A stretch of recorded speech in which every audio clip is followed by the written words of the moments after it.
보건복지부가 지난해 코로나19로 인한 국민 정신건강 실태조사를 실시했습니다.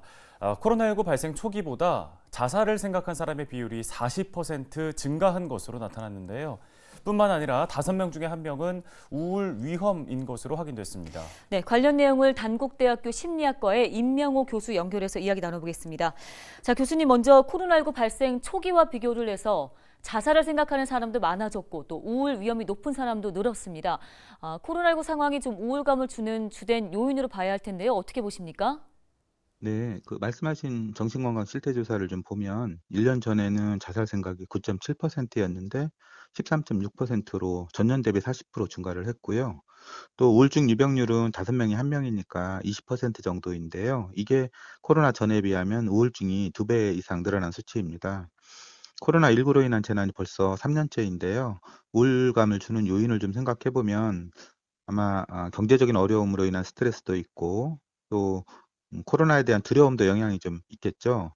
제 생각에는 아마 사회적 거리두기로 인한 외로움이나 소외감이 우울증에 영향을 주는 가장 큰 요인이었지 않았나 생각을 합니다. 이번 실태 조사에서 보면 30 대가 우울이나 자살률이 가장 높았는데요.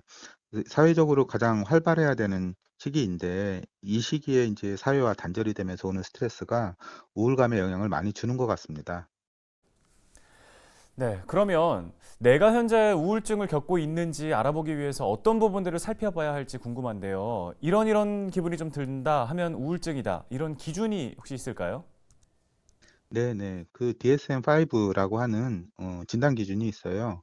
우울 기분, 즐거움이나 흥미 상실, 불면증이나 체중 변화, 초조감이나 피로감, 집중력 감소, 죄책감이나 자살 생각 이런 여러 가지 증상들 중에서요. 전문가들이 볼 때 이제 5개 이상이 있고 또 2주 이상 이런 증상이 좀 지속되면 주요 우울 장애라고 진단을 합니다. 실제로 제가 요즘 보고 있는 우울증 환자들을 보면요. 우울증이나 흥미 상실 외에도 외로움이나 무력감, 무기력증 같은 증상으로도 많이 나타나는 것 같아요.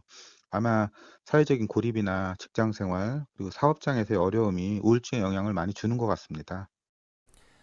네, 알겠습니다. 오늘 도움 말씀은 여기까지 듣도록 하겠습니다. 단국대 심리학과 임명호 교수였습니다.